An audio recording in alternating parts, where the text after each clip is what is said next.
তারাবির নামাজের 4 রাকাত পর পর দোয়া পড়ার বিষয়টি কি জরুরি? তারাবির নামাজের 4 রাকাতের পর পর যে দোয়া আছে, সুবহানাজিল মুলকে ওয়াল মালাকুতে, আমি এতটুকু পারি, অবশ্য এর পরেরটা পারি না। তো এই দোয়া কোন হাদিসে নবী করিম সাল্লাল্লাহু আলাইহি সাল্লাম থেকে বর্ণিত হয় নাই। তারাবির নামাজ 4 রাকাত পরে যে টাইমটা ব্রেক দেয়া হয়, একটু লেট করা হয়, এটা রেস্টের জন্য হয়। আপনি তো নামাজের মধ্যে হাফেজ সাহেব তেলাওয়াত করছে, আপনি তো চুপচাপ দাঁড়াইছিলেন, শুনছেন, তাই না?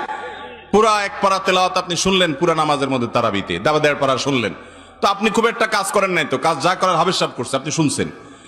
ততক্ষণ তো আপনি আরামে ছিলেন। সালাম ফেরানোর সাথে সাথে 4র্থ রাকাতের পরে আপনি সুবহানাজিল মুলকে ওয়াল মালাকুতে বলে টান দিলেন, তাহলে আপনার এটা আরাম হলো না ব্যারাম হলো? আরো এটা তো আরো ডিউটি হলো।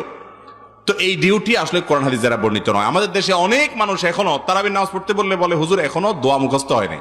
আছে না? এই কপাল পোড়া, দোয়া মুখস্থ হয় না। কিসের দোয়ারে ভাই? 4 রাকাতের পরে কোনো দোয়াই নাই হাদিসে। আপনি দোয়া মুখস্থ হয় না দেখে নামাজ পড়ছেন। 4 রাকাতের পরে গ্যাপ দিয়ে এই টাইমে একটু নাস্তা, একটু চা পানি, একটু রেস্ট, একটু উঠা বসা, কোমর ব্যথা দূর করা, ওযু লাগলে ওযু করা, এগুলোর জন্য এই গ্যাপটা দেয়া হয়েছে।